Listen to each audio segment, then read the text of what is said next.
Hi everybody, and blessed be, it's me Alex. Today I'm doing a video that's a response to Dmann4Christ, who actually did a response video to my older video, A Wiccan Look at the Christian Bible.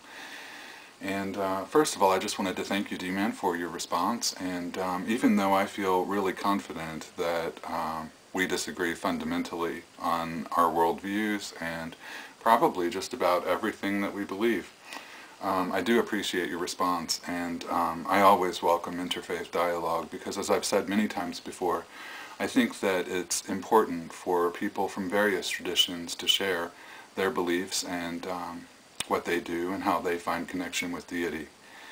Anyway, my original video was made in the context of a protest, sort of Dove International Ministries in Florida, who were calling for people to burn copies of the Quran on September 11th.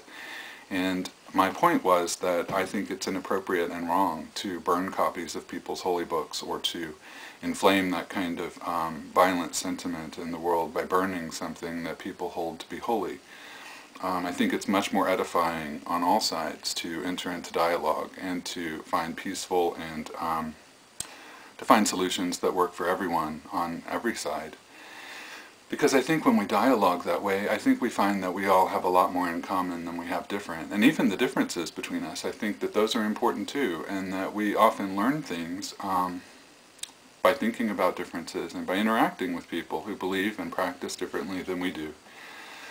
Having said that, Dmann4Christ, I know that you interpret Deuteronomy 22, 28 and 29, which was the text I looked at in my initial video, as being about seduction and not being about rape.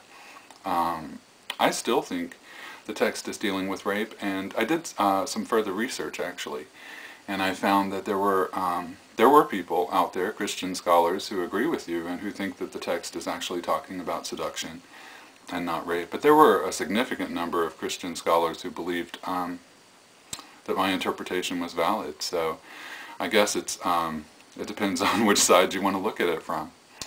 I did look up a different translation of the text from the New International Version, and just so everyone knows, the New International Version of the Bible is translated by the Committee on Bible Translation, which is made up of, in quotes, leading evangelical Bible scholars drawn from various denominations. And their translation of Deuteronomy 22, 28, and 29 is this: If a man happens to meet a virgin who is not pledged to be married and rapes her, and they are discovered, he shall pay her father 50 shekels of silver.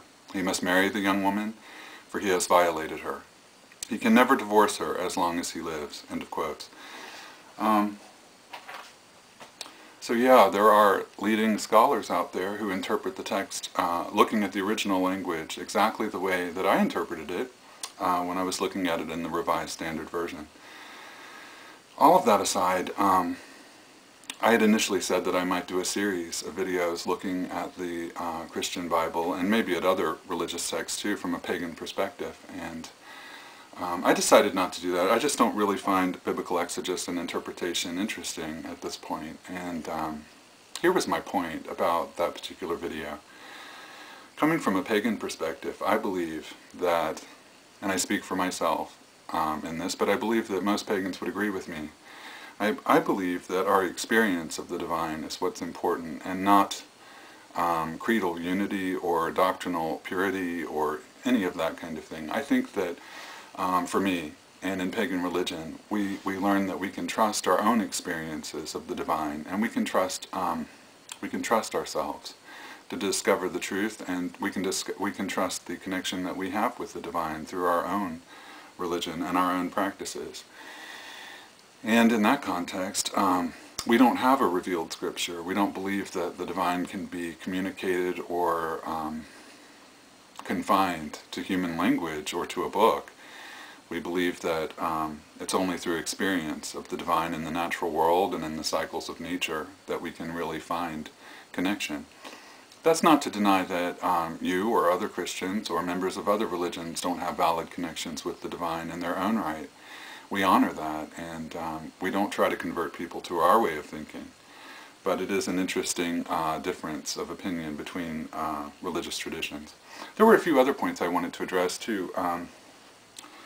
part of the point of me bringing that particular verse up was that it was one that I came across when I was re-looking at the Christian Bible, but it really emphasized something that's, that recurs throughout the text, and you even mentioned this in your response video, and that's the idea that women are somehow inferior to men.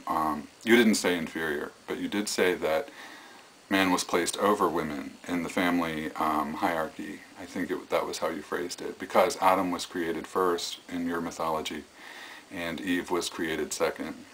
And that was what I meant by Bronze Age mythology, that whole myth of origin of Adam and Eve and the garden and the talking snake, and how it places women in a secondary position to men.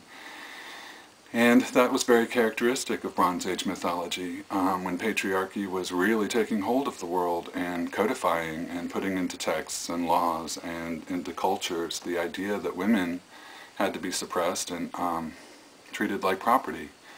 And it's texts like these, like Deuteronomy 22, that give rise to things like honor killings in some societies even today, when a woman is raped and has lost her virginity, and their family feels that that somehow is shameful, and so they kill her.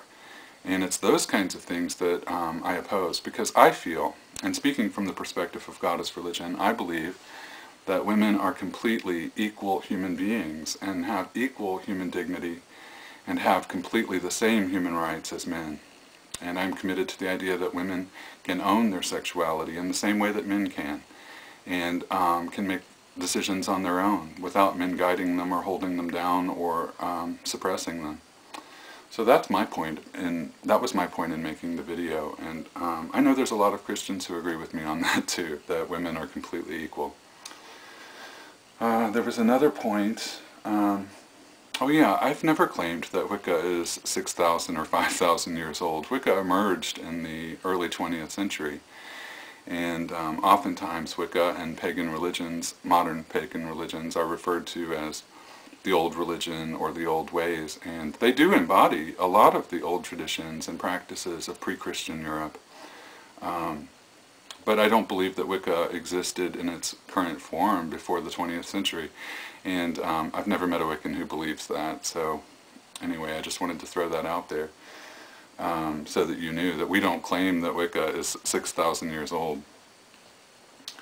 Also, our perspectives on mythology from pagan times is very different from the way that you might interpret your own texts. We don't interpret mythology literally.